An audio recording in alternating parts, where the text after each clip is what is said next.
and the passage is Isaiah 62, 1 through 5. For Zion's sake, I will not keep silent, and for Jerusalem's sake, I will not rest until her vindication shines like the dawn, and her salvation like a burning torch.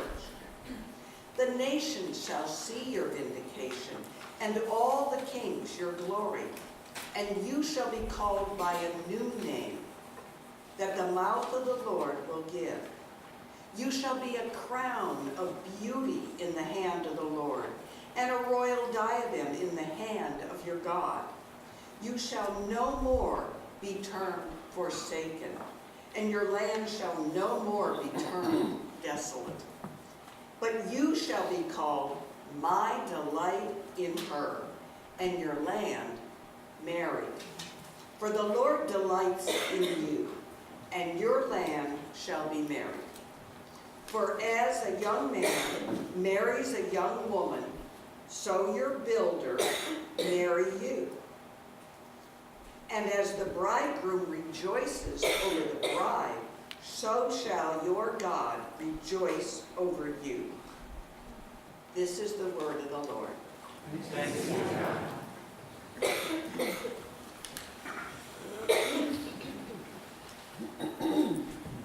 As Isaiah is speaking to this group of people from a long time ago, I want to challenge us to think about entering in first to their time and place.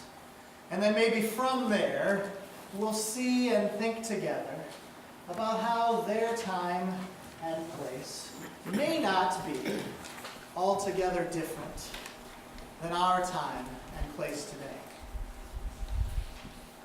But you might start off by saying, well, Mark, we're talking about this time, probably 6th century BC, where a world superpower has entered into the land, and not only have they entered into the land, they have defeated and destroyed, have burned down all the buildings, have killed friends and family members, and have taken anyone who's remaining off captive into slavery. You relate to that? Is that maybe in some ways, thankfully, not our explicit life experience here today? But I ask you to enter into this time and to this place. And I got to do the children's message at the first service. Sorry, Wayne. You didn't get here early enough for that one. But this was my initial crude rendering of helping the children think about what happened in Israel some couple thousand years ago. These building structures that we've worked so hard in putting our lives into, our sweat and our energy, building your homes, building the schools or the hospitals, and in comes the world superpower. Crude rendering, but no stone left one upon the other. Or maybe that's a little too simplified. Maybe that's a little too basic. They're just building blocks that kids play with after all. What about an image like this? If you can make it out. This is Mosul, Iraq. A place very much familiar with war and destruction. And no stone left one upon another. Beginning to sense, to feel the darkness or the desperation that these Israelite people might have felt. Or maybe a little closer to home. If you were here Christmas 2017, you know that all of our Christmas offering that day went towards helping to rebuild in the Virgin Islands following Hurricane Maria. Do you feel the sense of loss, the feeling of hopelessness and desperation? And dare I bring us even a little closer to home? Superstorm Sandy, Brick Township. Some of you may have gone with a church group there to help rebuild and maybe bring a little bit of hope amidst the destruction. Or maybe you yourself felt and experienced loss during Superstorm Sandy. And imagine those that everything they owned was destroyed or washed away. Can you feel or sense maybe a little bit more of what these Israelites were dealing with? Can you feel or sense that this prophet Isaiah is speaking into this darkness, as Todd preached on last Sunday if you were here, from Isaiah chapter 60. We talked about darkness, maybe not just in the sense of exterior destruction, but what about that inner turmoil that exists within each and every one of us? What about those relationships within our lives that maybe instead of when you see somebody coming in the door, instead of going up and shaking their hand, you do one of these? We all have our own different darkness or struggles or turmoil that I think this word of Isaiah can speak into. Whether it's thousands of years ago at the destruction and the defeat of the Babylonian Empire, or whether it's the evil one that we don't like to talk about a whole lot, but who's lurking around. And I think we can all acknowledge and honestly speak of the darkness or the evil or the wrongs that exist within our world that just aren't right. And so Isaiah continues to name this place of Jerusalem. And he gives it a name, Forsaken. For clearly, God couldn't have been at the Jersey Shore during the time of Superstorm Sandy, or God could not have been in the Virgin Islands during Hurricane Maria, or God could not be in Iraq at the time and struggles that they've encountered. So clearly, all these places, along with Israel, are forsaken.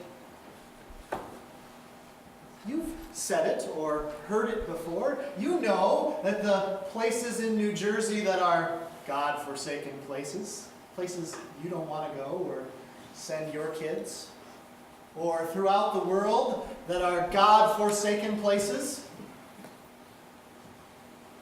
And not only that, not only are they God-forsaken, but they're desolate.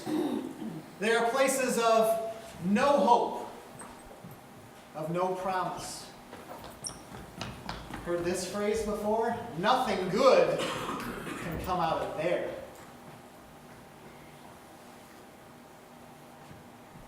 This is the downtrodden, dour community that Isaiah is speaking into. Lots of super fun, uplifting, Sunday morning, start of the new year stuff here, huh?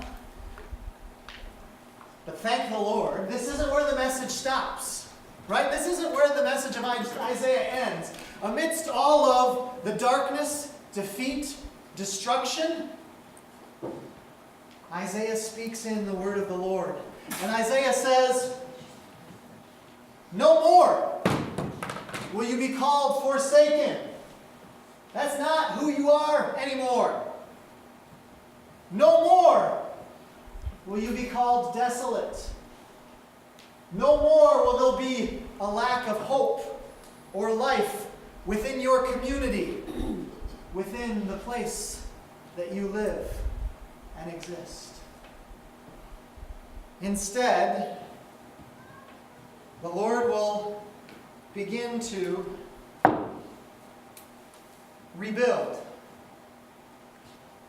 We'll begin to put the building blocks in place to say no more all of those lies or all of those things from our past that people want to continue to bring up to define the misgivings or maybe the wrong step that we took when we were younger.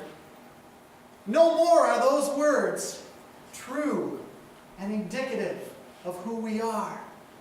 For the Lord is building us anew in the same way that He's building Jerusalem anew. And instead, He says, these names don't apply anymore.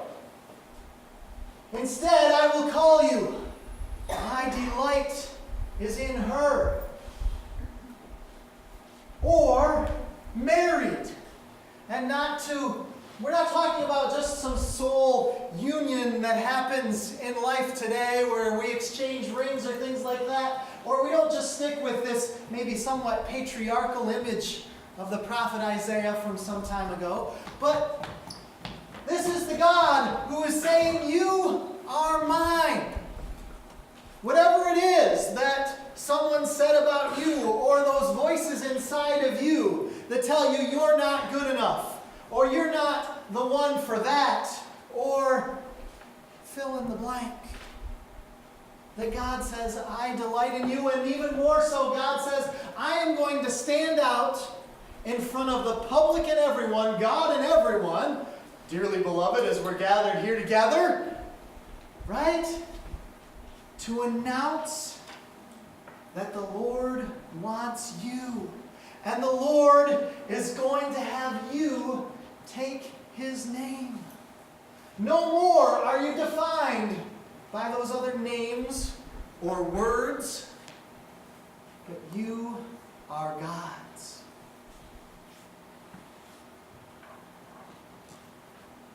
And so we return to this concept of destruction and how destruction typically, I think you would all agree, is a lot easier than construction.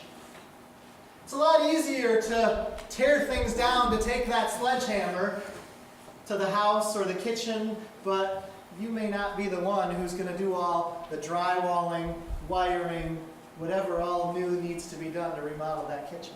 You might call in the expert for that. And lest we be limited to thinking that this Isaiah passage is about buildings, it's a lot easier to, as Wayne was talking about in the children's message, to join with the crowd and to be the one who destructs other people. Tears them down by joining in with the crowd and calling names, and those people are that way, and I can't believe you associate with them. It's a lot easier to get involved with the name calling than it is in particular this new year to maybe join the Lord in a plan to rebuild or to reconstruct. To be the person who, rather than those negative words, are going to speak positively into the lives of others. I've got some good childish examples, but I think you can all appreciate them. Here's a word that can be used to define people, right, in a negative way. We call people stupid, or we call them ugly. Childish examples, but we call people crazy, right? We call people worthless. Go on down the list of whatever we might use to define those people or that person that we don't get along with so well. But in the same way, just like with that broken down or torn down city, the Lord says,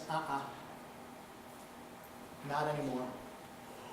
That's not who they are. That's not who that people are calling you. Those aren't the voices. Those aren't the names that the Lord gives to us.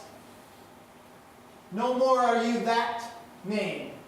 No more are you that name.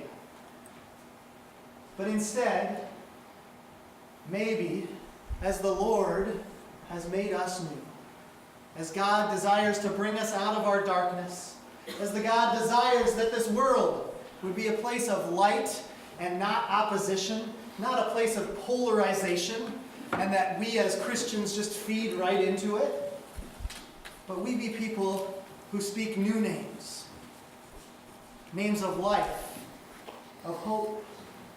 What if, as part of your New Year's resolution, you said to somebody, "You made me smile today. Thank you for that." What if you were the person who said, "I love you"?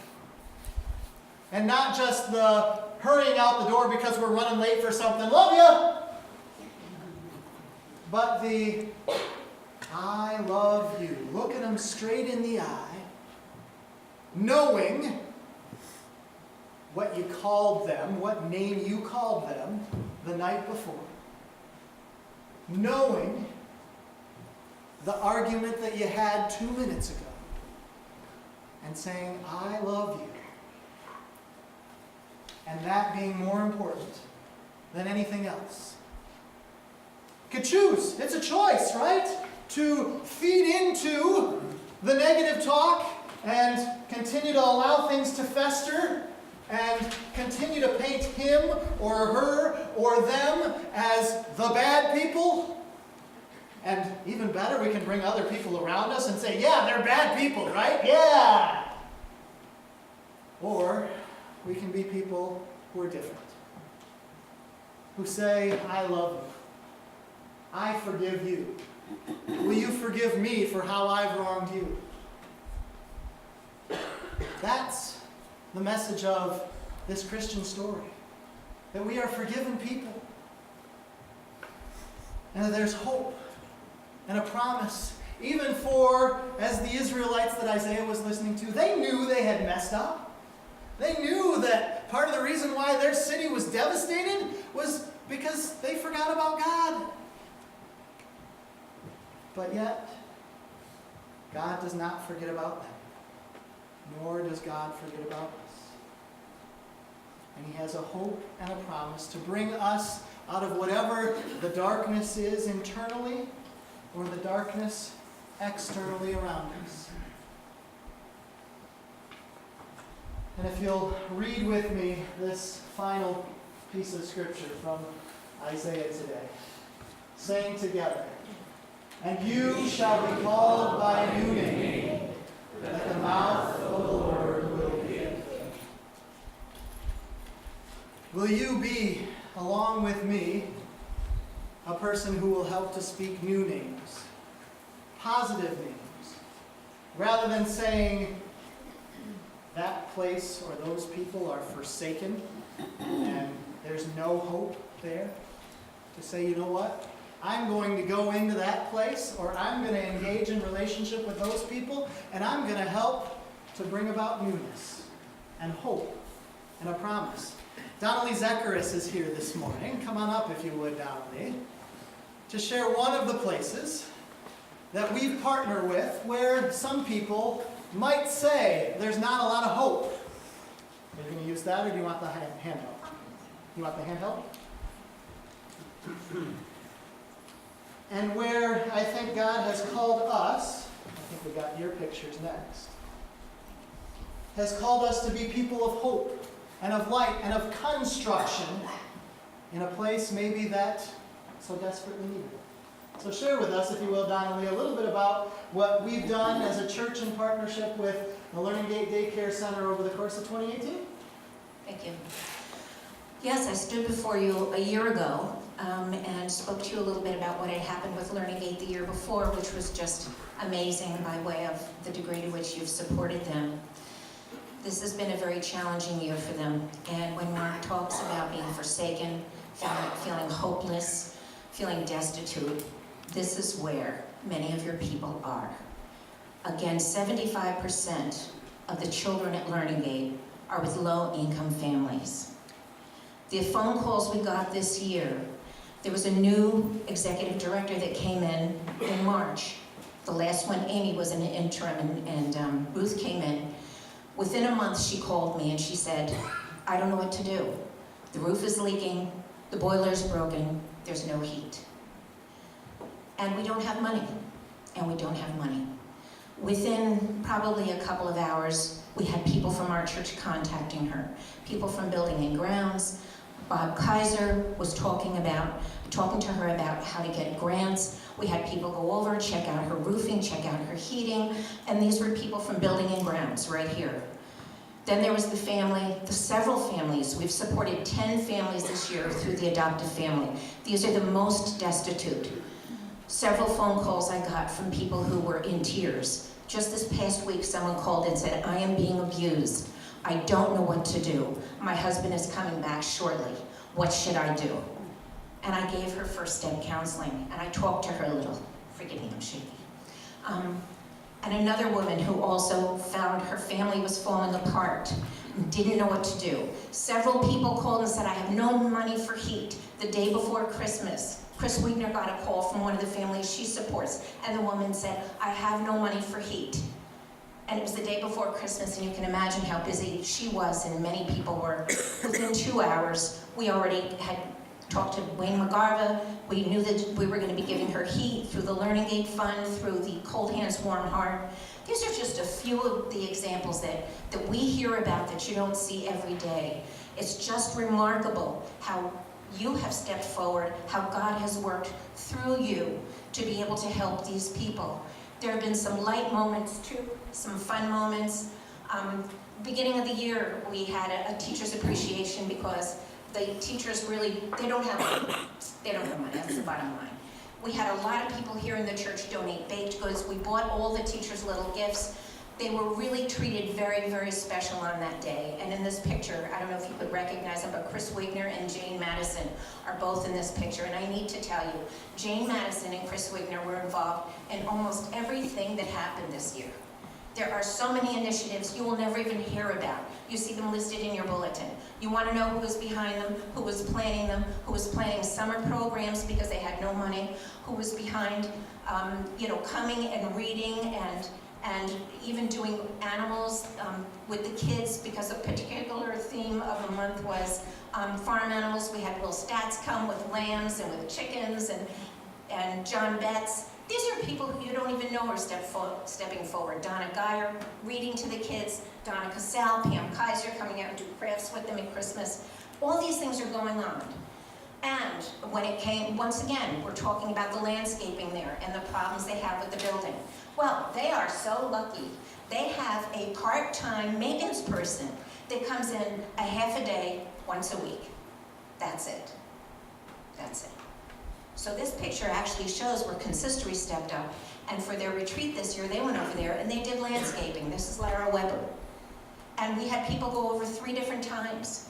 And this was another team that came, Jim Gessner and Barry Cole and Ferd, Simone were all there. We were raking leaves, and they have a lot of leaves. They have a lot of trees. But we did it, and we stayed until everything was done. And then there was the collection of, during Christmas or during the holidays, that was just amazing. They needed 38 in total boots and coats because the kids just didn't have them for the poorest of families. This little girl was thrilled with her coat, so excited. And this little boy, you would have thought that you just gave him $1 million. He was so proud of his coat. He was just, all the kids, whenever they get something. And then there was the need that we had this year for 150 toys. Toys to be given to them. For many of the families, this would be their only toy, or one of very few toys. And I'm thinking, oh my gosh, how will we do that? Well, the preschool alone donated 60 toys. Then Madeline Marsh with two of her Girl Scout troops. And then Karen Parkerton had her Girl Scout troop come forward. We collected 181 toys. Oh, and the leaders in our church. I didn't announce this to everyone because I didn't want it to take money away from the gift card trade. So we just told some of our teams about this, and everybody we told, we just said, if you'd like, give a toy. And we got the 181.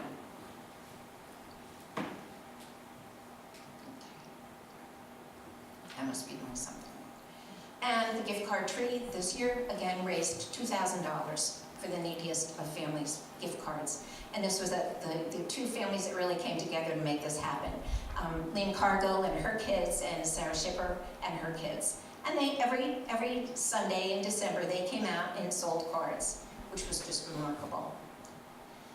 And then every year, Nikki Young goes over and has all the kids in Sunday school make ornaments, and they took them to all the kids, and the kids were thrilled, of course. And then a big gift, which we were surprised at, is someone from our congregation, Jim Houston. His company wanted to really help out a particular family this year. And they also gave some of the coats and the boots, and it was Bowler Engineering. And there was a family that was very desperate.